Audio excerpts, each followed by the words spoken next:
Bezrat Hashem, Parashat Vaishlach. Dans notre parasha, la Torah nous raconte comment Yaakov Avinu, notre père, notre patriarche Yaakov, il revient après 22 ans qu'il n'était pas chez lui. Et voilà, il a toujours peur de son frère Esav. Il ne sait pas comment confronter son frère. Est-ce qu'après 22 ans qu'il a quitté la maison, son frère a vraiment oublié ce qu'il lui a fait? Il lui a pris les berachot, il lui a acheté le droit d'aînesse? Ou en vérité, son frère, comme toujours, il cherche le tuer, il cherche lui faire du mal. Il envoie des anges pour savoir qu'est-ce qui se passe avec Esav. Et le Midrash dit, aucun homme ne voulait aller rencontrer Esav, tellement ils avaient peur de lui. Et voilà, les anges arrivent chez Esav, ils retournent chez Yaakov, Vayashuva malachim el Yaakov les morts, les anges retourneront chez Yaakov en disant, Bano el achicha el Esav. Nous sommes venus chez ton frère, mais c'est toujours Esav. Il n'a jamais pardonné. Vaïra Yaakov, Yaakov il a peur, et il ne sait pas quoi faire. Alors il se prépare pour 3 stratégies. Une, c'est pour faire la guerre. L'autre, c'est pour faire des prières. Et l'autre, c'est pour préparer des cadeaux à envoyer à son frère. Peut-être il va le laisser passer avec ses cadeaux. Donc, il envoie un message à son frère avec les anges et il lui dit, il leur dit, dites à mon frère, Im Lavan Garti Vaecharadata. C'est avec Lavan, mon beau-père, que j'ai habité, et c'est pour ça que je tardais jusqu'à date. Tout le monde se pose la question, qu'est-ce qu'il voulait lui dire? Il savait qu'il habitait avec Lavan. D'ailleurs, c'est sa mère qui l'a envoyé chez son frère, qui est Lavan, va habiter avec Lavan jusqu'à ce que je t'appelle. Esav lui-même a entendu. Esav lui-même a entendu que sa mère lui dit, va habiter avec mon frère jusqu'à ce que je t'appelle. Alors, qu'est-ce qu'il est en train de lui dire, Im Lavan Garti? Dit Rashi, au nom de nos sages, Im Lavan Garti, Vetariag mitzvot shamarti. C'est avec Lavan que j'ai habité, et le 613 mitzvot j'ai observé. Veut dire, Garti, avec Lavan j'ai habité. Le mot Garti, si nous prenons les lettres Garti, et nous allons le renverser, c'est exactement Tariag. Tariag c'est 613. Nous avons Tariag mitzvot, 613 mitzvot. En d'autres mots, il est en train de lui dire, écoute, durant 22 ans, j'ai accompli les mitzvot. La question que nous devrons nous poser, c'est comment tu veux que Esav, il prend ses lettres, Garti, j'ai habité avec Lavan, et lui il commence à renverser les lettres, en disant Garti, c'est Tariag, c'est 613, ça veut dire il a observé, et qu'est-ce qu'il veut lui dire? Ça veut dire quoi, il a observé les mitzvot? Dis-lui, j'ai observé les mitzvot, qu'est-ce que tu veux lui dire comme message? Là, nous allons rentrer dans le thème, ça veut dire ce thème de cette paracha, pour nous initier un peu à l'accomplissement des mitzvot. Veut dire, il faut chercher la source. Pourquoi est-ce que Esav, il a eu Yaakov? Au point que nos sages nous disent, ceci est une halakha, ceci est une règle. Esav sonnait les Yaakov. Esav ne peut pas voir son frère Yaakov. Si c'est une halakha, ça veut dire que c'est quelque chose que très rare il va changer. Même dans la rencontre, quand ils vont vraiment se rencontrer, c'est écrit qu'Esav embrassa son frère Yaakov sur son cou. Rabbi Shimon Bar Yochai dit, quand il a vu son frère, son jeune frère qu'il n'a pas vu 22 ans, il a eu pitié sur lui, cette fois. Mais Chachamim disent non.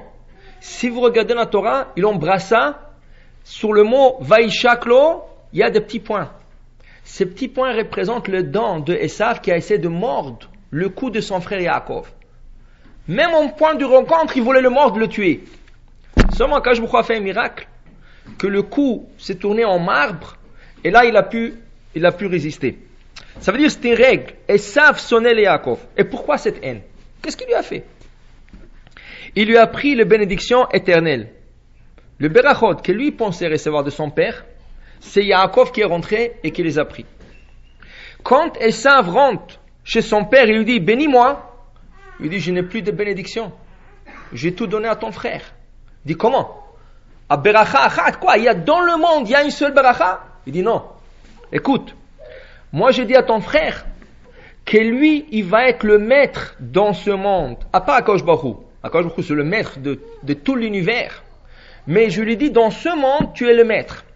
Et la règle dit, si un esclave qui appartient à un certain maître a trouvé une trouvaille, que ce soit de l'or, de l'argent, n'importe quoi, tout ce qui trouve l'esclave, ou tout ce qui travaille et gagne, ça appartient au maître. Alors tout ce que je te donnerai comme bénédiction ne vaut rien parce que ça va lui revenir automatiquement. Je n'ai plus de brachot pour toi. Et là, Esav, il était enragé. Il dit, comment? Alors je dépends de mon frère. Il dit, oui, tu dépends de ton frère. Il dit, mais donne-moi quelque chose, dis-moi quelque chose. Il dit, une seule chose je peux te dire. Le jour que Yaakov ne va plus pratiquer la Torah, qui est l'accomplissement des mitzvot, là tu pourras le surmonter. Ça veut dire que vous dépendez un de l'autre. Quand Yaakov pratique les mitzvot, il est à la hausse, toi tu es à la baisse. Et quand Yaakov néglige les mitzvot, c'est toi qui montes et c'est lui qui descend. Ça veut dire que Esav, il haït son frère. Pourquoi il haït son frère? Parce qu'il lui a pris les berachot. Mais d'autre part, il attend toujours que son frère laisse les mitzvot. Une fois qu'il va le laisser de côté, là, lui, il pourra monter. Et c'est pour ça, le premier message, avant la rencontre avec son frère, il lui dit, Im lavan garti. Vetariag mitzvot shamarti. Ne pense pas de m'avoir, ne pense pas de me surmonter. Car même durant le 20 ans que j'étais à la maison de mon beau-père Lavan, j'ai assuré d'accomplir le mitzvot et je n'ai pas laissé une place pour toi pour me surmonter. Maintenant, ceci va être une règle pour les générations à venir. Yaakov et Esav, c'est deux nations. Comme le prophète il a dit à la mère Rivka, tu es en train de transporter deux nations, Israël et Édom. Et tout ce qui va se passer avec les frères va se passer avec leurs enfants de nos générations futures, qui veut dire que nous devrons assurer constamment l'accomplissement de mitzvot. Pareil de temps en temps, en permanence. Car si nous ne le faisons pas, il y a un Esav qui nous attend toujours. Ça, si vous voulez voir, il y a beaucoup de vidéos maintenant qui sortent sur la Shoah. Et d'ailleurs, on va en parler de quelques passages. Mais un de vidéos, c'est le Rav Yosef Porat. Il a tout un exposé sur la Shoah. Et il montre, quand Hitler est monté au pouvoir, il n'a pas fait du mal aux Juifs au début. Il n'a pas fait du mal du tout. Qu'est-ce qu'il a fait? La première semaine qu'il est monté en pouvoir, il a décrété que le premier samedi, cette semaine qu'il est monté, personne n'a le droit de rentrer dans un magasin d'un juif.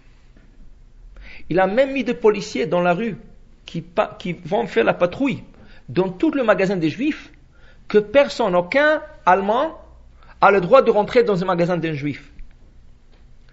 Et c'est écrit, ils ont fait une étude, tous les Allemands l'ont respecté à 100%.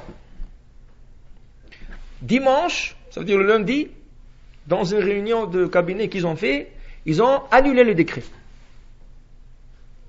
Pourquoi ils l'ont fait? Alors on peut expliquer, il a testé, est-ce que le peuple va le suivre? Et voilà qu'il a réussi. Mais si on le regarde de notre manière, il a envoyé déjà un message, observez le Shabbat. Parce que le premier décret était Shabbat. Personne rentre dans un magasin d'un juif, ça veut dire que le magasin était ouvert. Alors il a décrété qu'on n'ouvre pas le magasin. Mais ils n'ont pas compris le message. 3 mois plus tard, il fait un deuxième décret. Aucun juif a le droit faire partie de l'armée. C'est-à-dire, ils n'ont pas le droit d'être soldats, ils n'ont pas le droit de faire le service militaire dans le pays. Toute l'organisation juive se sont rassemblés, ils ont écrit une lettre à Hitler et à tout le gouvernement. Comment? Ça fait des années que nous sommes là, ça fait des années que nous sommes au service du pays, nous sommes un comme vous, il n'y a pas de différence entre les juifs et non-juifs. et ils ont demandé de retourner au service militaire. Ils vous donnent l'exemption. Il veut pas que vous mangez non kosher à l'armée. Il veut pas que vous travaillez Shabbat. Il veut pas que vous profanez les fêtes. Et vous demandez maintenant de faire partie de tout ça. Et c'est comme ça que ça a débuté jusqu'à, malheureusement, la Shoah qui a commencé, l'Holocauste qui a commencé en pleine force. Donc, on sait tous que Hitler, il fait partie de Edom, de Amalek, Edom, tout ça c'est toujours Esav. Et nous, l'âme Israël. Alors c'est ça que la Torah nous dit. La Torah nous dit, vous faites le mitzvot, vous allez le pratiquer. Alors dans ce cas, vous n'avez pas à craindre Esav. Mais Chad Shalom, si vous enlevez les mitzvot de vous, alors il y a Esav qui attend toujours de prendre la relève. Alors Bezat Hashem, on va donner quelques exemples à propos des accomplissements des mitzvot. Nous savons que nous avons 613 mitzvot. Mais en vérité, nous avons plus. Nous avons 620. 613, on a reçu à Sinaï. Mais dans les 613, il y avait déjà 7 qui ont été reçus au temps de Adam, de Noach. Ça, c'est des mitzvot qui ont existé déjà. De ne pas manger un ligament d'un animal dans son vivant. Ça veut dire prendre un animal, y couper un ligament et manger. Ever minachai, on n'a pas le droit. De faire des tribunaux pour juger la vérité. Le Dora Maboul, la génération des déluges, la raison qu'ils ont été effacés parce que la génération était corrompue. De ne pas prendre la femme d'un autre. Dora Maboul, parce qu'ils se sont changés les femmes entre eux, c'est ça qui a apporté le décret. Après, il y avait la mitzvah de ne pas blasphémer, pas maudire Akadosh Baruch Hu. Ils ont 7, les goïms, ça s'appelle des mitzvot de Noach. Ils ont 7 mitzvot comme ça. Mais ces 7 mitzvot ont existé avant le don de la Torah. Ça veut dire que quand on a reçu la Torah, combien on a reçu en vérité?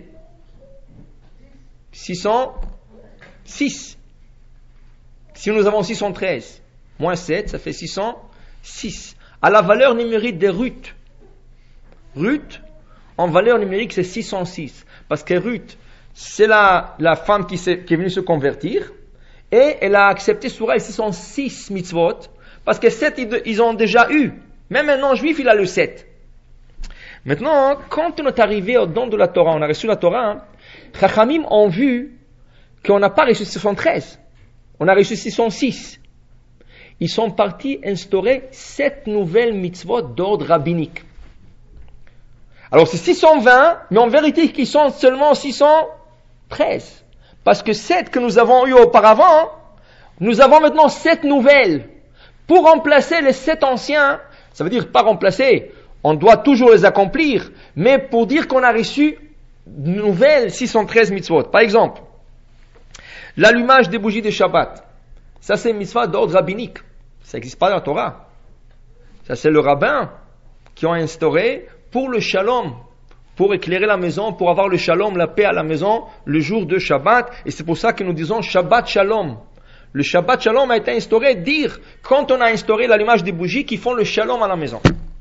L'allumage des bougies de Hanouka, par le Maccabi, par le Hashmonaïm, c'était pas dans la Torah, c'était plus tard.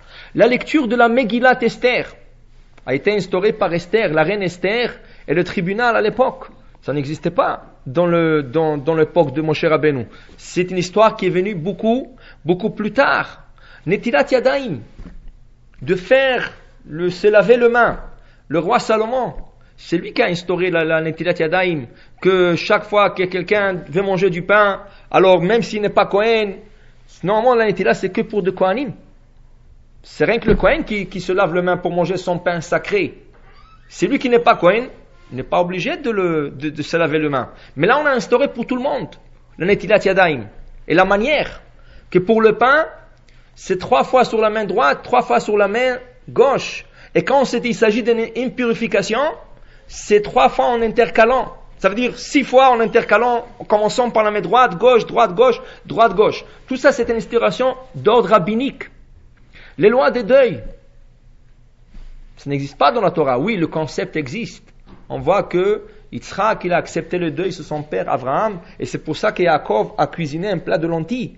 Mais les lois, le coutume, c'est pour ça qu'on dit le coutume des deuils, ils sont tous d'ordre rabbinique. Alors, et le Hérouv, ça veut dire que encadrer une ville et dire voilà, ça c'est les limites de la ville, on peut pas sortir en dehors de ces limites, ou pouvoir transporter dans les limites, dans ces limites qu'on est en train de faire, pouvoir transporter. Tout ça c'est d'ordre rabbinique. Alors nous avons 7 mitzvot d'ordre rabbinique qui ont été instaurés. Pourquoi? Pour compléter les 613 mitzvot, que parmi les 613 qu'on a reçus à Sinaï, il y avait déjà 7 existantes. Alors en total, ça fait 620 qui donnent la valeur numérique du Keter, la couronne. C'est notre couronne. La mitzvah, c'est notre couronne. Maintenant, quand Akadosh Baruch Hu nous donnait les mitzvot, il attend de nous qu'on fait pas de compromis. Ça veut dire que c'est sûr de ne pas abolir ou ne pas négliger la mitzvah, mais même quand nous la faisons, de faire de compromis. Je le ferai, mais à ma manière. Quand on fait une mitzvah, il faut la faire à la manière que ça a été donné. Nous ne sommes pas là pour instaurer, c'est des rabbins qui ont instauré et on doit suivre les règles qui ont été données par le rabbin.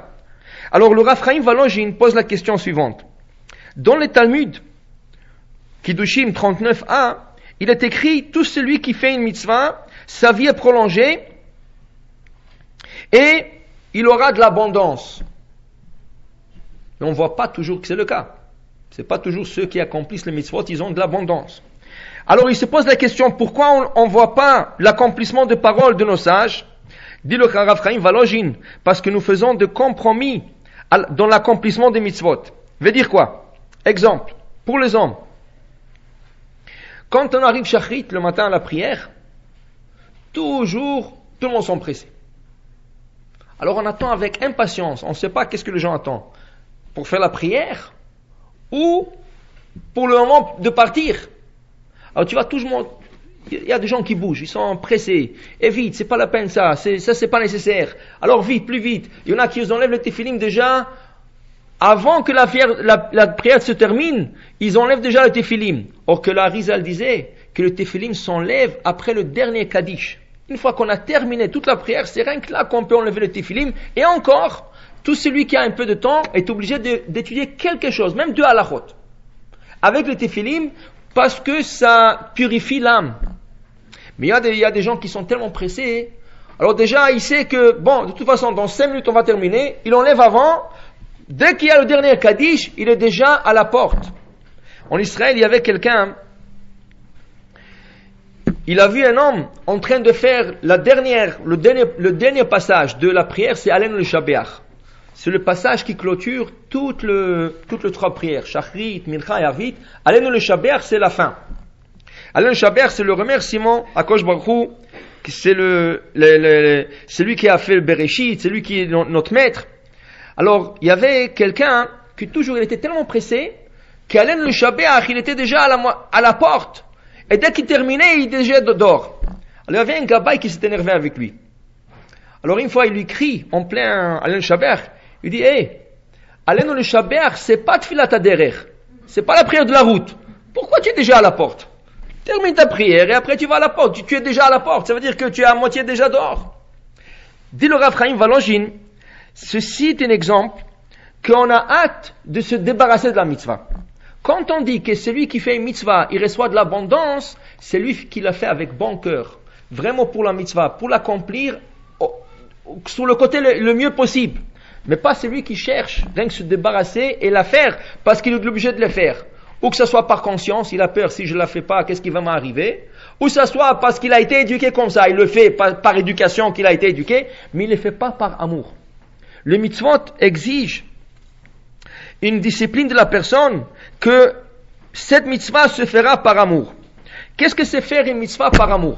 Donnons un exemple d'une mitzvah qui s'accomplit par amour. Alors regardez, à Jérusalem, chaque fois que vous allez voir Baruch Hashem, chaque fois il y a un nouveau projet sur cette montagne, sur l'autre montagne, sur l'autre montagne. Des fois, on se pose la question, mais si tous les Juifs monteront en Israël, et tu poses la question à tout le monde, où tu vas habiter, et tu dis Yerushalayim. Où est-ce que Yerushalayim va contenir tous les habitants? Mais si vous faisiez le trajet Tel Aviv, Jérusalem, vous allez voir, Yerushalayim Marim, ça vive là. Il y a plein de montagnes autour de Jérusalem. Et ces montagnes ne sont pas occupées. Et Baruch Hashem, d'une année à une autre, chaque fois, il y a sur une autre montagne un nouveau projet. Un projet ici, un projet là-bas, un projet là-bas. Donc, il y avait une fois un projet d'une ville religieuse sur une des montagnes près de Jérusalem. 15 minutes de Jérusalem, pas loin. Et beaucoup de religieux ont acheté des appartements. Bon, comme c'est en construction, mais les gens, des fois, ils doivent laisser un appartement pour déménager déjà dans l'autre. Ils ne peuvent pas continuer à payer le loyer. Ils veulent déjà déménager dans le nouveau appartement. Alors, beaucoup des habitants de cette ville ont déménagé dans la ville. Elle était presque finie. Le plus grand problème qu'il y avait, la seule chose qui n'était pas finie, c'est le câblage de téléphone. Qui veut dire il y avait tout. Les immeubles étaient en place, les appartements ils étaient presque finis, tout était bien. Il y avait déjà quelques magasins, une béquerie, il y avait déjà de bons services. Mais qu'est-ce qu'on fait aujourd'hui sans téléphone? Aujourd'hui sans téléphone, on dirait tu vis pas. Vous savez, tu es isolé, tu peux... Il y avait un monsieur, comme il habitait vraiment à la frontière de cette nouvelle ville, il a pu avoir une connexion de téléphone. C'est le seul parmi 300 ou 400 familles là-bas. Donc, maintenant, imaginez-vous, tout le monde, la nouvelle qui a passé, voilà, tel et tel, il a un téléphone. Chaque jour, il reçoit 20 ou 30 personnes. S'il vous plaît, je vais faire un appel. 5 minutes passent, l'autre voisine. S'il vous plaît, c'est très urgent, il faut que je fasse un appel. Et l'autre, et l'autre, et l'autre, et l'autre. Sa vie tournait déjà noire.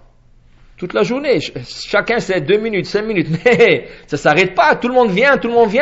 Il savait plus quoi faire. Il a dit qu'il ne veut pas prendre la décision dans sa main, il va aller demander un grand rave en Israël. Qu'est-ce que je fais? Est-ce que j'ai le droit de bloquer ma porte et de dire non? Donc, il est parti demander un grand rabbin en Israël, et le rabbin il lui a dit la chose suivante. Tu es d'accord qu'en laissant les gens de faire leurs appels, et je suis sûr que tout le monde qui font ces appels, c'est des appels urgents. Ils vont pas venir chez toi rien parler avec la mère ou la grand-mère. Tous ces appels-là, ils sont urgents parce que vraiment, il faut qu'ils fassent ces appels.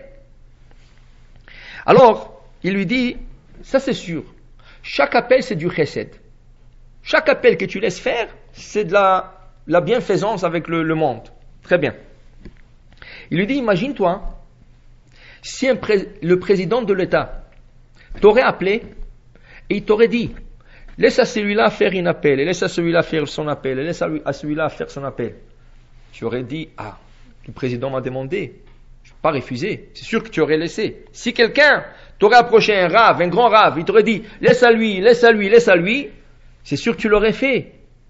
Alors je te dis que tous ces appels urgents sont nécessaires. Alors laisse-leur faire leurs appels. Il voulait sortir. Il dit, attends, je n'ai pas fini. Qu'est-ce que je voulais te dire? Maintenant, tu m'écoutes. Et tu es d'accord que, maintenant que je te dis que ces appels sont urgents et sont importants, que tu vas les laisser faire, mais pense une autre chose. Si je t'aurais dit que chaque appel que tu fais, tu aurais reçu $1000. Ça veut dire que chaque appel que tu laisses faire de chez toi, tu reçois $1000. Tu aurais invité tout le monde 5 fois par jour. Tu aurais dit, venez, rien que venez. Ma maison est ouverte 24 heures, moi je vais aller dormir ailleurs, rien que venez pour faire des appels. Il lui dit, Akadosh Baruch Hu, quand il nous a donné les mitzvot, parmi les mitzvot sur le Hesed, la bienfaisance avec le monde, combien ça vaut une mitzvah? Combien ça vaut? Le Chafetz Chaim, il a dit une fois, il y avait un rabbin qui est venu chez lui. Il a dit qu'il y a tellement de gens qui souffrent dans ce monde, que ce soit qui sont malades, ou ils ont des problèmes de parnassa, ils ont toutes sortes de problèmes. Alors le rabbin, il a dit, je suis prêt à sacrifier un jour de mitzvah, une mitzvah que j'ai accomplie, par exemple la mitzvah de Tephilim. La mitzvah de la pause de Tephilim que j'ai fait ce matin, je suis prêt à la sacrifier, de ne pas recevoir le crédit pour cette mitzvah dans l'autre monde, rien que pour qu'Akadosh Baruch Hu fasse du bien avec tout ce monde qui souffre aujourd'hui. Le Chafetz Chaim a dit, tu sais qu'est-ce que tu es en train de demander? C'est comme quelqu'un qui rentre dans un magasin, qui vend toutes sortes de choses, il va acheter du chewing-gum. Le chewing-gum, ça coûte quoi? $1, $2. Et il rentre avec un chèque de $1 million. Alors il lui dit au vendeur, voilà, je vais acheter ce chewing-gum, voilà donne-moi du change. Il y a deux possibilités. Ou qu'il lui dit, écoute, je n'ai pas du change d'1 million pour $2, alors prends-le gratuitement. Ou qu'il lui dit, écoute, remets la gomme à sa place parce que je ne peux pas te donner du change. Dit le Chafetz Chaim, nos sages nous disent, pour une mitzvah, n'importe laquelle, que nous faisons dans ce monde, nous ne pouvons pas recevoir la récompense. C'est-à-dire, on ne peut pas avoir quelque chose de matériel pour cette mitzvah. Pourquoi? Parce que ça aurait pris tout ce monde, tout le globe terrestre, en le remplissant avec de l'or, de l'argent, des bijoux, tout ce qu'il y a de précieux dans ce monde, pour donner la récompense à un juif qui a fait une mitzvah. Imaginez-vous le mitzvot qui s'accomplissent en jour, le globe terrestre ne les aurait pas contenus. C'est pour ça que la Gemara dit, Schar mitzvot be'ay alma leka. Impossible d'être payé pour une mitzvah dans ce monde. Toute la récompense de mitzvot, c'est dans l'autre monde qui est infini. On peut donner le schar de mitzvah, mais dans ce monde, impossible de payer parce que la récompense est tellement grande. Alors le Chafetz Chaim s'est adressé au rabbin qui lui a dit, je suis prêt à sacrifier une mitzvah. Il dit, mais tu sais qu'est-ce que c'est une mitzvah? C'est impossible de contenir dans ce monde une mitzvah. Ça veut dire que quand on dit à quelqu'un, sache que si tu laisses aux gens de faire des appels, pense que chaque appel t'aurait rapporté $1000. Tu serais très content, mais c'est beaucoup plus que $1000. Beaucoup plus que $1000. Alors tu l'aurais fait avec joie. S'il y aurait un intérêt matériel, tu l'aurais fait joie. Continue à faire avec joie. Et le rabbin dit, il ne faut pas que tu arrêtes les gens de venir, malgré que ça te dérange toute la journée, le matin, l'après-midi, le soir, puisqu'ils ont besoin de le faire dans l'heure, parce que tu ne sais pas, après 120 ans, quand tu vas monter au ciel, tu ne sais pas qu'est-ce qui va t'attendre comme récompense. Ça, c'est de faire une mitzvah avec amour. Maintenant, une mitzvah sans compromis, c'est quoi? Un exemple. Alors, j'ai vu une histoire d'un Tamid Chacham, un érudit, qui apprend la Torah toute la journée, et il était curieux, il a fait une recherche sur un certain sujet. Et il est venu à sa connaissance que la chose sur laquelle il fait la recherche, il y a une exposition dans un grand musée en Israël, à Jérusalem, qui s'appelle le musée de Rockefeller. Un grand musée. Alors il a dit, il faut que j'aille dans ce musée voir des items, toutes sortes de choses qui vont m'intéresser pour ma recherche. Donc, il y va, il commence à tourner. Tout d'un coup, il arrive dans un coin dans le musée, il voit quelque chose et il pousse un grand cri. Ah! Les gens sont tournés, ils avaient peur. Qu'est-ce que tu as? Il dit, il y a un cadavre ici. Il y avait un cadavre humain dans une boîte fermée en vitre, un vitre fermé. Il y avait un cadavre humain, il y avait une exposition. D'ailleurs, en ville maintenant, il y a une exposition du corps humain. En passant, c'est interdit d'y aller. Le Kohen aussi, le Kohen c'est sûr, et même pour quelqu'un qui n'est pas Kohen, c'est interdit d'y aller. Parce qu'on n'a pas le droit de profiter du corps humain. Tout ce qui s'agit du corps humain, on n'a pas d'en profiter. Alors d'y aller et de prendre connaissance, et rien que de rentrer et profiter de tout ça, c'est interdit. Top. Alors lui, était Kohen. Par hasard, il était Kohen. Maintenant, il a un problème. Il savait même pas qu'il y aura un cadavre. Il n'a pas le droit d'être dans cette bâtisse. Parce qu'un Kohen qui se trouve sous un toit avec un cadavre, il s'est impurifié. Alors il a perdu le sens de la sortie. Il commençait à courir. Celui qui connaît le musée est fait en forme de carré. C'est 4 immeubles connectés. C'est un carré. Et au milieu, il y a un jardin qui n'a pas du toit. Il est sous le ciel.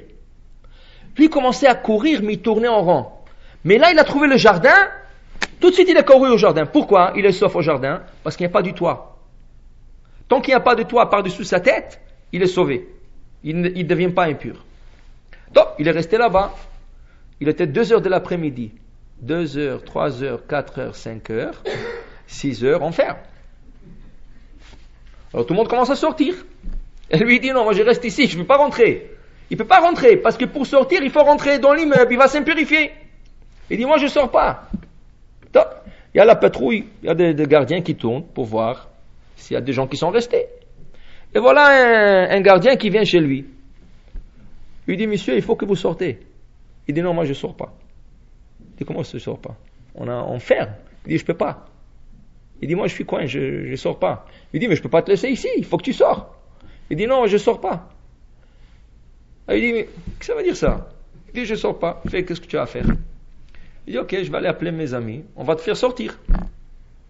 Maintenant lui, déjà dans sa tête il y a 2 situations. S'il va appeler ses amis, ils vont tous s'énerver contre lui, ils vont le frapper. Qu'est-ce que ça veut dire tu ne sors pas? Ils vont le sortir, mais ils vont le sortir en le frappant. L'autre choix c'est de courir de l'autre sens, mais... Donc, la question a été demandée à des rabbinim en Israël. Qu'est-ce qu'il fallait qu'il fasse ce monsieur en ce moment? Oui. La réponse était, je crois que c'est Rav Eliashiv ou quelqu'un qui a répondu, puisqu'il va être frappé, il n'est pas obligé d'arriver à ce point. Si pour l'accomplissement de mitzvot, tu vas être frappé, tu peux sortir. Malgré qu'il va s'impurifier, en sortant, il va s'impurifier encore. En étant sous le toit avec un cadavre. Mais il est arrivé déjà au sommet de la mitzvah. Ça veut dire qu'il a fait tout son possible pour l'accomplissement. Il est resté là-bas jusqu'à 6 heures. Maintenant, de recevoir des coups pour une mitzvah, ça, il n'y a pas d'obligation. Et là, il peut sortir. Ça veut dire qu'il doit courir plutôt. Il doit courir et sortir. Et il n'était pas obligé de rester jusqu'à qu'il soit frappé. Mais ça, c'est vraiment sans compromis. Ça veut dire qu'il est parti jusqu'au bout de la mitzvah. Au bout de l'accomplissement de cette mitzvah. Mais on va voir ce soir, je vais vous donner quelques exemples de gens qui ont dépassé la limite de la mitzvah. Vraiment dépassé le limite d'une mitzvah, ils l'ont dépassé. Mais malheureusement, le dépassement de ces limites sont arrivés dans des situations difficiles. Qui veut dire, nous parlons des juifs qui étaient dans le camp de concentration. Vous savez, les plus grandes réponses dans la halakha ont été écrits à partir de questions qui sont soulevées dans le camp de concentration. Il y avait un rabbin qui disait que quand il étudiait le Shulchan Aruch, il disait, mais il y a des choses tellement pas pratiques. Par exemple, il se référait au Netilat Yadayim, faire la Netilat Yadayim. Dans le Shulchan Aruch, on vous parle de cas vraiment que, si vous dites à quelqu'un aujourd'hui, mais dis, mais d'où ils sont partis loin de chercher tout ce cas. Par exemple, si vous n'avez pas un keli, et vous avez un chapeau, est-ce que vous pouvez faire un mitiata avec chapeau? Alors on vous le dit, si le chapeau est en paille, et c'est avec beaucoup de trous, non, mais si le chapeau est solide, en feutre, ok, vous pouvez faire. Vous pensez, vous dites, qu'est-ce que ça va maintenant? Est-ce qu'il y a quelqu'un aujourd'hui qui va prendre le chapeau pour faire un Netilat Yadayim? On vous parle de faire un Netilat Yadayim dans la neige. Est-ce qu'il y a quelqu'un qui va sortir dans la neige faire un Netilat Yadayim? Il y a des cas tellement des ustensiles qui sont faits en argile, vraiment des cas bizarres. Ce rabbin disait, il a passé l'Holocauste. Il ne croyait pas que tout ce qu'il a appris, qui était pour lui quelque chose de archaïque, quelque chose vraiment. Et lui, c'est un rabbin, il dit, mais je ne m'imaginais pas que les gens parlent de ces choses-là. Il fallait parler de choses plus actuelles. Tout ce qu'il a étudié était devenu de la pratique dans le camp de concentration. Dans le camp de concentration, il n'y avait pas de chapeau, il n'y avait pas il fallait faire l'intila dans la neige. Quand il neigeait, tu rentrais ta main dans la neige pour faire l'intila. Il te donnait à peine de l'eau à boire. Tu veux que tu donnes de l'eau à faire l'intila Yadayim? Tu trouvais toutes sortes d'ustensiles cassés d'or, des canettes qui ont été ouvertes pour servir du manger. Et les gens, au lieu de jeter la canette, ils gardaient la canette pour faire Netilat Yadayim.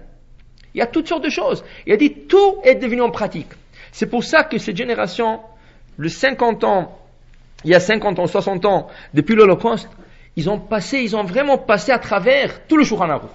Et le plus grand recueil de responsables que nous connaissons aujourd'hui, c'est à travers l'Holocauste. Alors on va donner quelques exemples des accomplissements de mitzvot dans ce camp de concentration. C'est sûr que beaucoup d'entre eux, quand ils ont passé le camp de concentration, leur idée c'était plutôt comment survivre. Comment sortir de... Malheureusement, beaucoup ont péri, mais beaucoup ont survécu. C'est ça. Alors, l'idée principale, c'était comment survivre. Mais pour des autres, c'était pas important comment survivre. C'était plus important comment accomplir le mitzvot. Et les gens se sont donnés, ils sont abnégués vraiment pour faire les mitzvot. Première histoire, je vais partager avec vous. Ça se passe sur un train. Un train que sur le train, il y a des milliers de juifs qui sont en train d'être dirigés vers le camp de concentration, de se faire brûler ou rentrer dans de chambres de gaz. Et voilà, sur un train, sur une des cabines de train, qu'il y a de centaines de juifs qui sont vraiment serrés, un dans l'autre, à peine tu peux respirer, tellement c'est serré. Il y a un juif qui fait une déclaration. Qui c'est qui veut un morceau de mon pain? Il a une tranche de pain. Qui c'est qui veut un morceau? Quand on dit un morceau, il va prendre un petit morceau de cette tranche. Il est prêt à la partager en 10 pour 10 personnes ou 9 personnes qui vont répondre Amen pour son Kaddish. Les gens, ils n'étaient pas concentrés.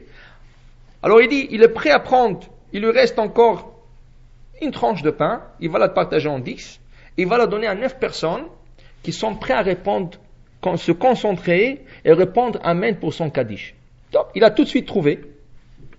Un morceau de pain, c'était un trésor. Alors, il y a quelqu'un qui lui dit, mais pourquoi tu veux partager ton pain? Pour que les gens répondent Kaddish. Alors, il a dit, il y a une nouvelle qui lui est arrivée, que de l'autre cabine, son père, il vient de mourir. Alors, il voulait dire Kaddish pour son père. Alors, il était prêt à donner son dernier bout de pain pour pouvoir faire la mitzvah du Kaddish pour son père. Regardez où les gens, qu'est-ce qu'ils pensaient? En moins qu'ils vont se faire, peut-être il va mourir dans 1 heure ou 2 ou 3, arriver à une destination. Mais pour lui, dans la tête, c'était faire la mitzvah du Kaddish. Qu'est-ce qui va arriver après? Je ne sais pas. Il va mourir de faim peut-être même. C'est pas grave. Pour la mitzvah, son dernier morceau de pain.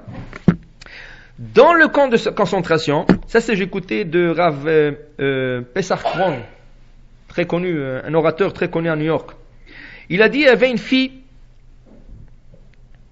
dans le camp de concentration, et voilà, juste avant la libération, jusqu'avant que les Alliés sont rentrés, ils ont libéré, ils ont sauvé tout ce qu'ils ont pu sauver. Il a dit, il y a une fille qui n'arrête pas de demander de l'eau. Donnez-moi de l'eau, donnez-moi. Il avait soif, ça fait quelque temps qu'il n'a pas bu. Et vraiment, elle était presque même mourante. Les gens pensaient, pourquoi elle veut de l'eau? Parce qu'elle a soif, pour boire. Il y avait une femme là-bas, il disait, ma fille, attends un peu, voilà, les Alliés sont en train on va avoir de l'eau. Et à la fin, ils ont un peu d'eau.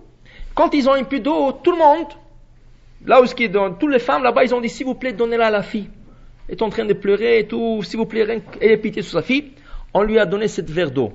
Quand il lui a dit, allez, bois, il dit, non, c'est pas pour boire. Je voulais pas boire. Il dit, alors pourquoi tu avais besoin de l'eau? Il dit, je voulais faire Netila pour que je puisse faire la bracha à Netilat Yadayim et je puisse faire Asher Yatzar et quelle brachot en pureté. Elle a terminé de faire Netila, elle a fait à Netilat Yadayim et elle est décédée, la pauvre. Pour dire, regardez, les gens ont dépassé déjà la limite de la mitzvah. Elle aurait pu boire, peut-être non. Mais pour elle, la pensée, c'était pas la vie où, c'était l'accomplissement de mitzvot.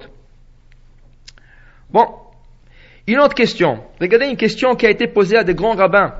Et il y avait, une grande discussion. Il y en a ils ont dit une réponse, des autres rabbins, ils ont dit une deuxième réponse. Les Allemands et Marchemam, quand ils savaient que les Alliés sont presque en train de prendre tout entre leurs mains, c'est là qu'ils ont fait le plus grand ravage. Ils ont décidé de tout exterminer parce qu'ils savaient que leur fin aussi est proche. Alors ils ont décidé d'emmener tout avec eux. Une des plus grandes questions qu'il y avait, dans le camp de concentration, il y avait beaucoup de juifs qui ont réussi d'infiltrer des Sefer Torah. Vous savez que les Ashkénazes, à part le Sefer que nous connaissons, le grand Sefer, ils ont de petits Sefer. Vraiment, c'est tout petit, à la taille d'un chumash. Et apparemment, c'est le plus cher, parce que c'est écrit sur une peau d'une gazelle. C'est une peau très chère, c'est une peau veloutée. Vraiment, quand vous touchez, on dirait que vous touchez la velours. C'est une peau très très chère et très rare. C'est pour ça qu'ils ne peuvent pas écrire un Sefer Torah dans une taille normale, parce qu'il n'y a pas assez de peau pour faire ça. Alors ils écrivent ça sur un Sefer Torah sur une taille d'un livre. Et beaucoup ont réussi à infiltrer des Sefer Torah dans le camp de concentration. Ce qui a fait que le lundi, jeudi, Shabbat, des fois ils avaient la chance d'écouter un Sefer Torah. Maintenant, les Allemands ont reçu la nouvelle qu'il y a des Sefer Torah dans le camp. Alors, ils faisaient la patrouille, ils tournaient, et des fois, malheureusement, ils arrivaient à attraper des Sefer Torah. Ils étaient tellement méchants que pour humilier le pratiquant et le Sefer Torah lui-même, des fois, ils donnaient à cracher, à des Juifs cracher sur le Sefer Torah. Il y a un ministre, il raconte sur un ministre allemand, ça je l'ai écouté il y a quelques jours, un ministre allemand qu'ils ont trouvé que son arrière-grand-mère, 4 générations en arrière, était juive. Maintenant, lui, il était déjà marié à un non-juif. Il avait des enfants qui n'étaient pas juifs. Mais c'est sa femme et ses enfants qui l'ont dénoncé. Comment il pouvait savoir eux? C'était un ministre dans le gouvernement. C'est sa femme et ses enfants qui l'ont dénoncé. 4 générations en arrière. Ils l'ont attrapé, ils ont dit, hey, tu es juif. Il dit non, jamais de la vie. Regardez, il vit comme un goy, sa femme n'est pas juive, ses enfants ne sont pas juifs. Il dit non, on a écouté que tu es juif. Et lui, il a insisté, non, je ne suis pas juif. Il mange non kosher, il ne connaît pas qu'est-ce que c'est Shabbat, il ne s'est pas circoncis, il ne connaît pas. Et ils ont insisté, lui, il a insisté. Qu'est-ce qu'ils ont décidé de faire? Ils ont dit, tu es pas juif, viens avec nous. Ils l'ont emmené dans une synagogue. Ils ont sorti un Sefer Torah, ils l'ont dit, tu craches, ou tu piétines sur le Sefer. Quand il est arrivé à penser, il dit, ça je ne ferai pas. Il dit, mais tu n'es pas juif. Pourquoi tu ne fais pas? Je ne peux pas le faire. Alors, tu es juif. Alors, il dit, ou tu fais ça, ou tu piétines et tu craches, ou on va te tuer. Il a préféré de se faire tuer et de ne pas piétiner sur le Sefer Torah. Ça, c'est un juif perdu, qu'il était sûr qu'il n'est pas juif. Mais l'épreuve, c'est tu peux tout faire, mais la Torah, c'est quelque chose que, c'est la ligne rouge. Tu ne dépasses pas cette ligne. Tu ne dépasses pas cette ligne. Regardez une question qu'il y avait dans le camp de concentration. Quand les Allemands attrapaient des Sefer Torah, ils demandaient aux Juifs de cracher, même des fois d'uriner, de piétiner. Et pour humilier le Juif, qu'est-ce qu'il faisait? Il prenait le parchemin et des fois il faisait des chaussures du parchemin de Sefer. À la fin, quand il y avait comme une rage, ils étaient vraiment enragés pour faire du mal. Alors ils cherchaient dans tout le camp, ils cherchaient le Sefer Torah. Les Juifs ont posé la question, il y avait des rabbinim. Dans le camp de concentration, il y avait des rabbins. Ils ont posé la question, est-ce qu'il est permis de prendre les Sefer Torah et les brûler pour que ce Imar-Shemam ne font pas plus de dégâts? Ils ne font pas de souliers, ils ne font pas piétiner, ils ne vont pas écraser le Sefer. Peut-être qu'il vaut mieux de le brûler pour que ça ne tombe pas entre leurs mains. Là-dessus, il y avait 2 réponses.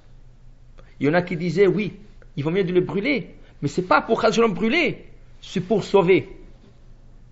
Et il y en a qui disaient non. Ce qu'ils vont faire, c'est entre leurs mains, on peut pas, mais nous, on ne peut pas prendre la décision en main. Il y avait une réponse, une très vieille responsable qui a été donnée beaucoup d'années avant ça, sur un juif qui était dans une croisière, et c'était le seul juif dans la croisière. Et quand ils ont trouvé qu'il est juif, il avait un Sefer Torah. À l'époque, c'était très courant. Les gens avaient chacun avait son propre Sefer Torah. Alors, il avait un Sefer Torah. Il savait que le Goïm, le non-juif qui était sur la croisière, il planifiait de faire quelque chose de mal au Sefer. Alors, il s'est demandé la question, est-ce que j'ai le droit de jeter le Sefer dans la mer? Au moins le sauver pour qu'il ne fasse pas quelque chose de pire avec le Sefer. Et la réponse de Rav Chizkiah Medini, qui s'appelait le Sdei Chemed, il disait non, tu n'as pas le droit de le faire directement. Mais ce qui lui a permis, oui, de faire, c'est de le mettre qu'on appelle ça, sur le dock, au bord de la du bateau.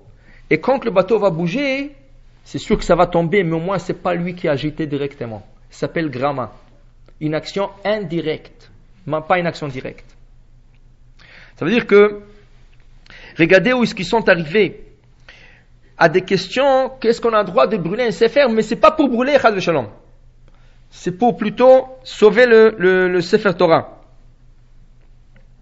Bon, une autre histoire que j'ai vue, qui nous montre l'importance de l'accomplissement d'une mitzvah, mais d'ordre rabbinique.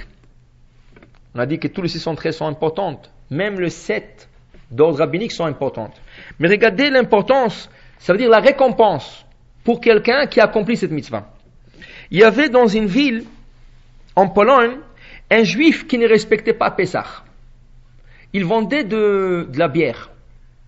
Et le rabbin lui a dit certaines choses à faire, de liquider la bière d'une certaine manière pour qu'il n'aura pas possession de la bière. Pessah, bière c'est complètement chametz. Bon, il n'a pas écouté. Le rabbin a décidé de lui mettre en quarantaine. Ça veut dire quarantaine, ça veut dire que personne n'a le droit de lui parler, personne n'a le droit d'avoir contact avec lui, même pas lui dire bonjour. Isolé, kherem, complètement isolé. Lui, ça l'a pas dérangé beaucoup. Il a continué à vivre sa vie. Et un jour, il a dû prendre un voyage à pied. Avant, il n'y avait pas de moyen de transport. Il est parti à pied. Malheureusement pour lui, il est tombé entre les mains des brigands qui ont essayé de le tuer. Maintenant, lui, il est arrivé à leur tourner la tête et de se sauver d'eux. Il est arrivé d'une manière ou d'une autre de leur tourner la tête. Il s'est sauvé. En se sauvant, il continue à regarder en arrière si ils sont en train de le suivre. Et il voyait que personne ne le suit. Il est arrivé devant un fleuve. Maintenant, il avait un bout de pain avec lui. Il s'est posé la question. Bon, je vois que j'étais sauvé, alors c'était sûr qu'il allait mourir. Alors il a commencé un peu à reconnaître Akadosh Baruch Hu. Il dit, c'est sûr que c'est grâce à Akadosh Baruch Hu. Alors il y avait du pain avec lui. Il a dit, qu'est-ce que je fais maintenant? Je m'assois ici, je fais Netila et je mange le pain. Mais il y a un risque. Peut-être qu'ils sont en train de le poursuivre, ils vont le tuer. D'autre part, il peut manger le pain sans Netila, ça va être plus rapide, il pourra continuer, mais il ne veut pas manger le pain sans Netila. En réfléchissant comme ça, il a dit, bon, tu sais quoi? D'abord je fais Netila, on verra après bien. Il a pris l'eau de fleuve, il a fait Netila, il a pris le premier bout de pain dans sa bouche, et là, les brigands, ils l'ont attrapé, ils l'ont tué. Le jour qu'il a été tué, le soir même, il est venu dans le rêve du rabbin. Et le rabbin l'a vu carrément comme s'il était devant lui. Et il avait peur. Il dit, on t'a mis en quarantaine, qu'est-ce que tu fais là? Il dit, non, il est déjà mort. Il dit, alors, pourquoi tu es venu? Il dit, je passais directement Gan Eden. Tous ses péchés, tout ce qu'il a fait Pessah, tout ce qu'il a fait dans sa vie personnelle, tout a été effacé. Il est directement en Gan Eden. Qu'est-ce que tu veux de moi? Il dit, non, on ne me laisse pas rentrer parce que tu m'as mis en quarantaine. Il faut que tu enlèves ton décret pour que je puisse rentrer à Gan Eden. Il dit, mais comment? Toi, tout ce que tu as fait, on t'a... Il dit, parce que je me suis abnégué pour Netilat Yadayim, qui est d'ordre rabbinique, pas d'ordre toraïque, d'ordre rabbinique, on m'a laissé l'accès à Gan Eden. Une mitzvah. Pour dire l'importance d'une mitzvah. Quand on a fait en abnégation, quand on a fait comme il faut, c'était une carte blanche Gan Eden. On a expliqué une fois, le Maïmonide, qu'est-ce qu'il dit? Pourquoi on a eu 613 mitzvot ou 620 mitzvot? Pour que parmi ceux-là, il y aura une mitzvah qu'on le fait à 100%. Si on fait une 100%, c'est un billet carte blanche Gan Eden. Alors c'est pas pour nous rendre la vie difficile et amère. Fais ça, kasher, Shabbat, Yom Tov, fais attention à ça, ne touche pas ça, ne mange pas ça, ne va pas là-bas, ne fais pas... Non, tout ça c'est pour nous faciliter l'accès à Gan Eden. Alors voilà, on voit pour une mitzvah de Rabbanan, qu'est-ce qu'on peut gagner? Si on cherche un peu une source de la Torah, on a donné des exemples de la vie, mais on peut chercher une source de la Torah, on n'est pas allé loin dans le deuxième livre de la Torah, le livre de Shemot, première paracha. Il y a l'histoire de la fille de Pharaon. Elle sort de la maison, du palais royal, et va se baigner. Et là, elle va se baigner, mais la fille du roi, elle ne va pas seule. La Torah dit, Vena'arotea olchotima. Et les filles qui l'accompagnaient, ils allaient avec elle. Rachid dit, Mazé olchot. Qu'est-ce que c'est? Pourquoi la Torah? C'est sûr, elle n'est pas seule. On n'a pas besoin de dire qu'il est accompagné. C'est sûr. Olchot lamut. Elles sont tous mortes. Toutes les filles sont mortes. Toutes les filles qui ont accompagné Batia, la fille de Paro, elles sont mortes. Pourquoi elles sont mortes? Quand Batia, elle a vu le Moïse de loin, alors elle a dit à ses filles, elle va pas se risquer la vie. Elle a dit aux filles, rentrez là-bas, emmenez-moi le Moïse. Mais les filles ont dit, mais ça doit être un juif qui est dans le Moïse. C'est sûr qu'une mère juive a caché son fils dans le Moïse et l'a envoyé là-bas. Elle voulait pas. Et elles ont essayé d'empêcher Batia d'aller chercher le Moïse. Akadosh Baruch Hu les a tués tous. Elle est restée seule. Et là, elle est rentrée dans l'eau, mais elle n'arrivait pas. C'était trop loin. 75 mètres. Plus loin. Alors, elle a tendu la main, et Akadosh Baruch Hu vraiment il a vu comment elle veut chercher, alors son doigt s'est allongé jusqu'au Moïse, elle a pu tirer le Moïse. Et quand elle a ouvert, c'était Moshe Rabbeinu. Ça veut dire en d'autres mots, elle s'est risqué la vie pour Moshe Rabbeinu. C'est quoi son mérite? Elle a élevé Moshe Rabbeinu. 20 ans, il a grandi chez elle. Ça va être la mère adoptive de Moshe Rabbeinu. L'homme qui va nous donner tous les mitzvot, tous les enseignements, tout ce que nous avons comme enseignement de Torah, c'est lui qui va nous le donner. Pourquoi? Parce que c'est abnégué pour aller chercher un petit Moïse de loin, du doute, peut-être il y a un enfant juif dedans. Sauver la vie de quelqu'un, c'est très grand. C'est la plus grande mitzvah. On dit tout celui qui sauve une vie, kilo itil olam. Il a sauvé un monde, pas une vie. Parce que la personne que vous avez sauvée, il aura des enfants. Eux, ils auront des enfants, et les enfants des enfants. Jusqu'à la fin des générations, c'est pas une personne que vous avez sauvée. Vous avez sauvé tout un monde. On ne sait pas, mais c'est tout un monde. Alors voilà un exemple de Batia. Elle a fait un acte banal, descendre dans un île et sauver quelqu'un. Elle a sauvé tout le clan d'Israël, tout le peuple d'Israël, parce que Moshe, il va donner il va enseigner la Torah à tout le peuple d'Israël. Maintenant, l'appréciation du mitzvot, pas seulement l'accomplissement, l'appréciation du mitzvot. Bon, pour un homme, il y a une mitzvah qui est très précieuse, et vraiment, il faut qu'il la pratique à 100%. Ça, c'est pour un homme. On va parler pour une femme après, mais pour l'homme, c'est quoi la mitzvah? On aurait dit Shabbat, mais ça c'est aussi pour les femmes. La mitzvah qui s'applique que pour l'homme et la plus précieuse, c'est quoi? Talit. Son talit. Pourquoi? C'est la seule chose qu'il peut emmener avec lui. Après 120 ans, tu prends rien. Ni or, ni argent, rien. Tout reste ici. La seule chose que la personne emmène avec lui, c'est le talit. Il raconte Gadol, le grand. C'est avec lui qu'il va se vêtir. Et ça, c'est par-dessus le linceul. C'est ça qui va. La femme n'a pas cette mitzvah. C'est l'homme. Vous savez qu'il y a une communauté que malheureusement les hommes n'ont pas de talit. Ils ont leur téphilim. Parce que les téphilim, le sac est beaucoup plus petit. C'est la moitié de ça. Un petit sac avec téphilim.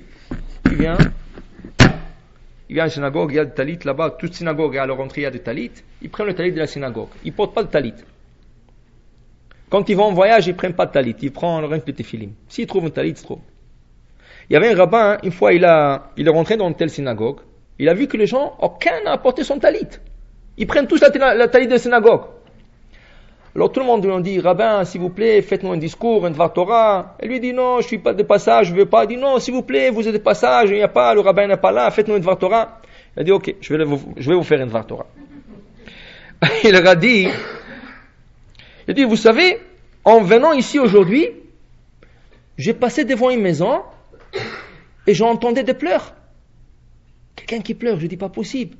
Peut-être un enfant, sa mère l'a laissé, peut-être la mère s'est endormie, je sais pas.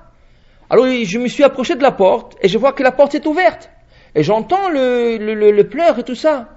Je dis, il faut que je rentre, il faut que je vois qu'est-ce qui se passe. Il dit, je commence à chercher dans les chambres, il n'y a personne.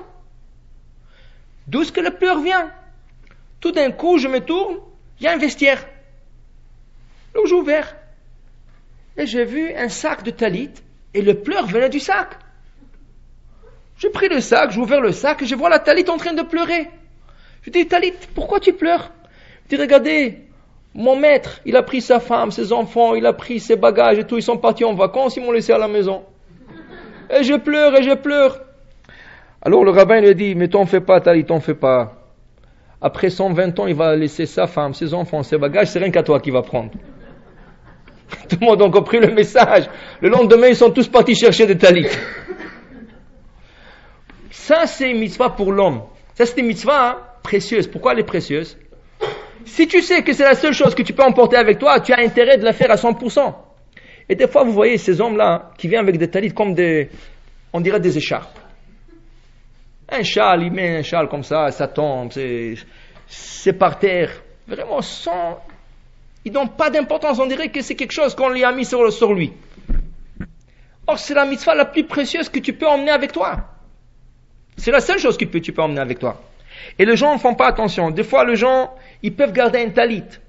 10 ans, 15 ans, 20 ans. Ah, j'ai des sentiments pour ce talit. Oui, ta costume, tu n'as pas de sentiments. Le costume de l'année dernière ou 2 ans, il n'y a pas de sentiments. Mais le talit, tu as des sentiments. C'est de la bêtise. C'est de la bêtise. Comme si tu changes ta costume chaque 1 ou 2 ou 3 ans, il faut que tu changes ta talit chaque 1 ou 2 ou 3 ans. C'est normal. Et la vieille talit, ou tu la gardes chez toi, des fois pour dépannage, ou tu le donnes à une synagogue qui l'utilise. Au contraire, il y a des gens qui peuvent profiter de cette talit. Mais quand tu investis dans tes affaires personnelles, tu as intérêt à investir de choses que tu vas prendre avec toi. C'est sûr qu'il faut investir dans tout le mitzvot. Le tefillim, c'est la même chose. Des fois, il y a des gens qui viennent ici avec le tefillim. Tu lui dis, mais la tefillim est complètement blanche. Elle doit être complètement noire. C'est écrit que la tefillim doit être noire à la noirceur du corbeau. C'est le plus noir qu'il y a. La noirceur, le noir du corbeau. Il y a des gens qui viennent, que la moitié de tefillim déjà blanc. Tu lui dis, pourquoi?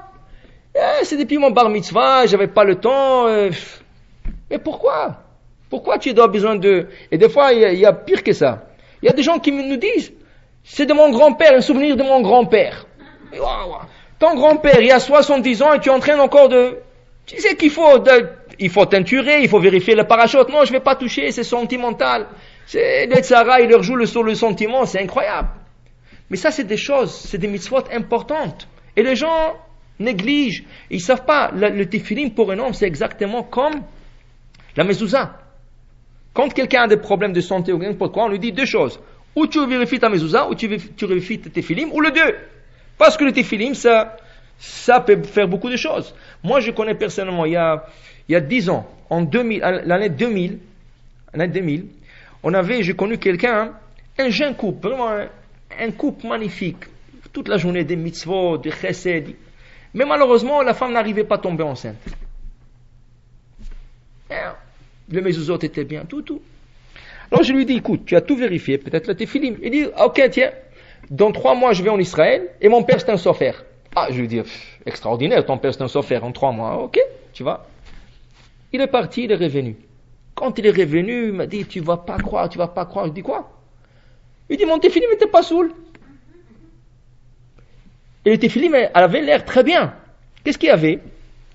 Vous savez que sur le boîtier de tefillim, autour du boîtier, il y a des coutures. Il y a 12 coutures. 3 sur chaque côté. Le carré, il y a 3 ici, 3 ici, 3 ici, 3 ici. Il faut que le carré soit parfait. Il faut que le carré qui entoure le boîtier, le couture soit un carré parfait. Lui, son carré, personne n'a pensé de vérifier ça. Son carré était un hexagone, je ne sais pas quelle forme il avait, mais c'était pas carré. C'est son père qui l'a remarqué. L'année, ça a pris même pas quelques mois. Je crois 2 mois après qu'il est revenu, sa femme est tombée enceinte. Et après, il a eu encore et encore. Regardez, qu'est-ce qui peut empêcher quelqu'un pour avoir des enfants? Tu sais jamais. Mais c'est la mitzvah qui nous protège. Qui aime chayenu, ve'orechamenu. Ça, c'est pour les hommes. Les femmes. Alors, les femmes, je ne sais pas quoi vous dire, mais je vais vous donner 2 histoires. Mais je vais vous donner 2 histoires. Il y a un rabbinite très connu, elle est décédée, mais elle était très connue en Israël. Elle s'appelait la rabbinite Grossbard. Cette rabbinite, elle tenait beaucoup à sa nappe de table de Shabbat. Elle avait une nappe de Shabbat qu'elle posait toujours sur la table. Elle tenait à cœur cette nappe. Quand son mari est décédé, Bon, elle était seule déjà, elle mangeait seule. Elle a décidé de prendre la nappe de Shabbat et de l'offrir à la synagogue sur sa table à elle. Vous savez que les Ashkénazes, dans la synagogue, ils n'ont pas de bancs. Ils ont des tables, des petites tables, des mini-tables. Et 2 personnes s'assoient sur chaque table. Il y a 2 personnes. Si vous allez en bas, dans le Beth Midrash, là où ils étudient le garçon, vous allez voir, il y a deux petites tables. Il y a 2 personnes par table. Les Ashkénazes, c'est comme ça qu'ils font leur synagogue. Il y a des grandes synagogues aussi qui ont de bancs, mais dans les petites synagogues, c'est des tables. Elle a offert sa nappe de Shabbat, comme son mari n'était plus avec elle, elle a offert la nappe de Shabbat sur sa table à elle, mais elle a offert un don pour la synagogue. Elle a couvert la table là où il s'assoyait Shabbat. Après plusieurs années, elle a envoyé quelqu'un, elle lui a donné 50 shekels, c'était une grosse somme d'argent à l'époque. Elle dit, va m'acheter la nappe de la synagogue. Je l'ai offert, mais je veux le racheter. Il dit, tu donnes le don, comme si j'achète la nappe de la synagogue. Qu'il s'achète une autre, ils peuvent acheter 2 autres avec la somme. Donc, elle a acheté. Mais tout le monde voyait que toute la journée, elle tournait avec la nappe de Shabbat sur elle, comme un manteau. C'est devenu son manteau. Alors les gens lui posaient la question, pourquoi tu portes ça? Elle a dit qu'elles sont déjà, que ces jours sont proches de quitter ce monde. Et elle voudrait être enterrée avec cette nappe. Avec tous les mitzvot qu'elle faisait pour Shabbat, elle veut les emmener avec elle. Alors elle a dit qu'elle veut être enterrée avec cette nappe, mais elle a peur de décéder et mourir quelque part, et qu'ils vont oublier de la couleur avec la nappe. Alors toute la journée elle tournait avec la nappe. Quand elle est décédée avec la nappe sur elle. Mais le Chavra Kadisha, la Chavra qui s'est occupée d'elle, à Jérusalem il y avait une règle. Tu peux pas être enterré avec n'importe quoi, parce que sinon ici c'était valable, mais sinon chacun peut sortir n'importe quoi. Alors il y avait le Rav Salanter, le grand rabbin de Jérusalem à l'époque, il a décrété que non, c'est le linceul et pas plus que le linceul. Mais ils ont pris la nappe, ils l'ont pliée, ils l'ont mis sous ses pieds, de côté du cercueil, ça veut dire côté du trou, là où elle était enterrée, juste à côté d'elle, pour que la nappe soit son militiocher, ça veut dire son avocat dans le ciel. Mais pour vous dire, c'est ça que les gens prennent avec eux. Qu'est-ce que tu prends? Tu prends pas d'argent, tu prends des mitzvot. Tu prends des mitzvot. Il y a une autre ségoula, ça c'est pas quelque chose que... Ça c'est... J'ai écouté ça plusieurs fois. Des femmes qui n'arrivent pas à avoir des enfants. Alors ils prennent comment on appelle ça? Le foulard. Ils prennent un foulard et ils l'offrent à la synagogue pour qu'on le mette sur le Sefer Torah. Ça, c'est plutôt pour le Sefer israélien. Vous savez, l'israélien, il est en boîte. Le Sefer, c'est pas... Il y a le Sefer marocain, ou Ashkenaz, qui est en rouleau. Et le Sefer israélien, il est dans une boîte. C'est le rouleau, mais il est dans une boîte. Et comme le parchemin, il n'est pas entouré avec le tissu. Dans le Sefer marocain, ils mettent le tissu autour de tout le Sefer. Pourquoi? C'est écrit, tout celui qui touche le parchemin du Sefer... C'est-à-dire, si quelqu'un se permet de toucher le parchemin du Sefer, quand il va mourir, on lui enlève la mitzvah de la lecture du Sefer Torah. C'est un manque de respect à la Torah, de toucher le parchemin. Même pour un homme, pas pour tout le monde. C'est un manque de respect de toucher. Comment? Alors c'est pour ça qu'il y a le etzba, il y a le doigt, que le chazan lui-même n'arrive pas avec le doigt de toucher. Alors il y a le etzba pour qu'on s'éloigne, on n'arrive pas à toucher le parchemin du Sefer Torah. Maintenant, le Marocain, ils ont la coutume de couvrir tout le Sefer, depuis le début jusqu'à la fin, avec le tissu, pour que des fois, si on a besoin de lever le Sefer, tu lèves d'en bas, tu touches le tissu, tu ne touches pas le parchemin lui-même. Et si vraiment tu as besoin de toucher le parchemin, tu as toujours ton talit le matin avec toi, alors c'est avec le talit, tu te couvres la main et tu touches le Sefer. Maintenant, dans le Sefer qui sont en boîte, ils ont toujours des foulards suspendus. Que si on a besoin de tourner, on prend le foulard, il est juste suspendu sur la couronne, on le prend, on tourne le Sefer avec le foulard pour ne pas arriver à toucher. Si on a un talit, on va faire un talit. Et si on n'a pas, il y a toujours le foulard. Alors en Israël, vous allez voir toujours, il y a 2, 3 ou 4 foulards accrochés sur le Sefer. J'ai vu, plusieurs fois, je l'écoutais aussi, de rabbin, une femme qui n'arrive pas à avoir des enfants, qu'elle offre un foulard pour le Sefer Torah. Et après quelques semaines que ce foulard a été utilisé pour le Sefer, qu'elle rachète le foulard et qu'elle le porte sur elle. Elle va tomber enceinte. Le mérite du Sefer, que ce foulard a été utilisé pour un Sefer Torah, c'est une ségoula aussi pour tomber enceinte pour la femme qui n'arrivait pas à avoir des enfants. Pour dire voilà, c'est des mitzvot. La seule chose qui nous protège, qui nous aide dans la vie, c'est l'accomplissement de mitzvot. Donc, alors maintenant, comme on a dit, la mitzvah, quand on l'a fait, il faut la faire bien comme il faut. Et nous sommes déjà à la veille de la fête de Hanouka. On va pas parler aujourd'hui peut-être la semaine prochaine, mais on est déjà à la veille de Hanouka. C'est bientôt dans 2 semaines, la fête. Alors, ça c'est une mitzvah que vraiment, tout le monde, quand il l'accomplisse, on l'a fait sous la forme qui est dit dans le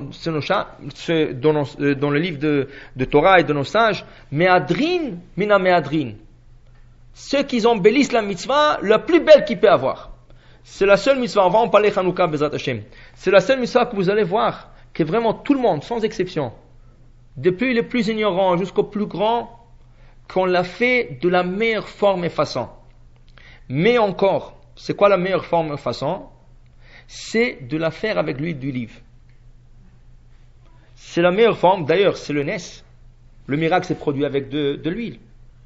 Mais il faut embellir la mitzvah. De quoi il s'agit? Hier, j'ai lu dans le Shulchan Aruch, il rapporte le Maharil, un des grands décisionnaires ashkénazes, il y a 300 ans, 350 ans à peu près. Le Maharil, chaque soir de Hanouka, il s'est acheté une nouvelle candélabre en argent. Durant 8 soirs, chaque jour il s'est acheté une nouvelle candélabre. Pourquoi? Pour pouvoir faire la bracha de Shechianu, Vekimanu, Vegianu, Lazman Hazeh. Parce que le Shechianu sur la candélabre, tu peux le faire, sur la menorah, tu peux le faire le premier soir, pour la mitzvah. Mais les autres 7, tu peux pas.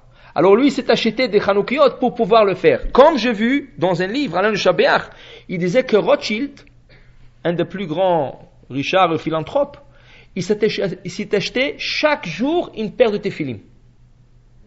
Chaque jour, c'est 365 moins 54. 360 après au moins, ils disent 300. 300 jours on pose le téphilim dans l'année. Si on lève les fêtes, on lève le Shabbat, c'est 300 jours. C'est pour ça que sur le téphilim, le côté de téphilim, il y a le Shin. Shin en valeur numérique, c'est 300. Pour dire que 300 jours par année, nous posons le téphilim. Peut-être des fois il arrive un peu moins. Lui, il s'est acheté chaque jour il achetait une paire de téphilim. Il offrait le téphilim de la veille à quelqu'un qui n'avait pas. Et il s'est acheté. Pourquoi? Il dit, je vais avoir la simcha, la joie. Et c'est vrai. Quand tu t'achètes un nouveau habit, tu as la joie. Alors, quand tu fais une mitzvah, quand la mitzvah c'est quelque chose de la routine, tu as perdu déjà la joie de cette mitzvah. Alors, eux, ils voulaient faire la mitzvah vraiment avec joie. Ça ne veut pas dire que vous devrez acheter chaque soir une Hanoukia ou chaque jour de faire acheter à votre mari de tefillim. Ça ne veut pas dire ça. Mais ça veut dire que Hanouka arrive, essayez de faire la mitzvah comme il faut. Une Hanoukia comme il faut, avec de lampion, avec de l'huile d'olive pure. Ça, j'ai vu maintenant cette année, c'est nouveau ça. Cette année, j'ai vu, ils ont sorti de lampion avec de l'huile d'olive mélangée à l'eau. Oui, cette année, ils l'ont fait. C'est vrai, on va parler qu'il y a une mitzvah d'ajouter un peu d'eau. Moi, je vais vous expliquer pourquoi. C'est pas le cours d'aujourd'hui. Je vais vous expliquer dans le cours de mai que ça soit 100% l'huile d'olive. Et le bon. Parce que dans l'huile d'olive, vous pouvez voir déjà. Quand vous l'achetez, il y a des huiles d'olive qui sont pas pures. Il y a de la saleté qui tombe dans le petit lampion. Vous voulez le noir. Vous voulez acheter vraiment zar, shemen zait, zar, ça veut dire clair, beau, il a une couleur attirante, et quand ça va allumer, vraiment ça va allumer. C'est la même chose pour les bougies de Shabbat. Quand vous allumez des bougies de Shabbat, si vous pouvez les allumer avec de l'huile, c'est la meilleure mitzvah. Mais non, si vous pouvez pas, peut-être 2 à l'huile, le reste avec de la cire, c'est ça? Ou même si vous achetez de la cire, mais il faut vraiment que la candélabre soit bien. Belle. Ça c'est embellissement, on embellit nos mitzvot. Les Ashkénazes, vous savez que pour eux, vraiment, ça c'est leur crédit. Pour eux, quand il s'agit des mitzvahs, vraiment ils le font comme il faut. D'ailleurs, ils ont une règle. Ils ont instauré une règle. Quand un couple, il se promet et ils vont se marier, la kala, la future mariée, elle doit offrir à son khatan. Je ne sais pas si c'est durant, ils ont le fiançailles, ils ont la promesse, le fiançailles, et doit lui offrir la Megillat Esther, et doit lui offrir la candélabre de Hanouka, un talit, c'est sûr, ils ont fait le talit, il y a, pour que quand il se marie, le mari soit complet avec le mitzvot. Parce que tout le but du mariage, c'est quoi? Pour que l'homme accomplisse le mitzvot mieux. Là, ils font ça, ça veut dire que ça fait partie du mariage. Ça fait partie du mariage. Alors, il n'a pas dit, j'ai pas d'argent. Il a déjà reçu tout ce que tu as à faire. Maintenant, c'est d'acheter l'huile d'olive et commencer à les allumer. Pour dire que dans le mitzvot, il faut investir. Et c'est ça le message. On va conclure en disant que c'est ça le message que Yaakov, il envoie à son frère Esav. Il lui dit, je sais que ça fait 22 ans que tu attends d'entendre les nouvelles, comme quoi j'ai laissé les mitzvot de côté, et tu attends de me surmonter, de me faire du mal, mais je t'envoie le message. Il me l'a vangarti, vetariag mitzvot shamati. J'ai observé tous les 613. Au point que le Ramban, aujourd'hui dans la paracha, il va dire, mais Esav, il sait que son frère n'a pas fait une mitzvah. Il y a une mitzvah qu'il n'a pas fait. C'est quoi? De ne pas se marier à 2 sœurs. Il est marié à Rachel et à Léa. Et puisqu'il est marié à ça, ça veut dire qu'il est en défaut. Il a 612, pas 613. Mais là, qu'est-ce qu'on va dire dans la paracha? Que malheureusement, en route, avant de rentrer en Israël, Rachel est décédée. Dans son accouchement de Binyamin, Rachel est décédée. Dit le Rambam, pourquoi Hachem n'a pas donné à cette sadéquette le mérite au moins d'arriver? Il n'était pas loin d'Israël. Au moins qu'elle rentre en Israël et soit enterrée en Israël. 2 raisons. La première, pour qu'elle protège ses enfants quand ils vont être exilés, ils vont passer par son tombeau. Et elle va sortir sur le tombeau, elle va prier pour eux. Et c'est grâce à ça que 70 ans plus tard, ils vont être de retour déjà. Tandis que l'exil de Édom, que nous expérimençons maintenant, c'était par un autre chemin, par une autre route. Alors on n'avait pas le mérite de la prière de Rachel. Deuxième chose, pourquoi elle est morte avant de rentrer en Israël? Parce que le patriarche Avraham, Yitzhak et Yaakov ont accompli tous les 613 mitzvot. Mais on trouve qu'il y a des mitzvot qui n'ont pas accompli. Voilà, Yaakov se marie avec 2 sœurs. Il dit non. Dit le Ramban, ils l'ont accompli en Israël.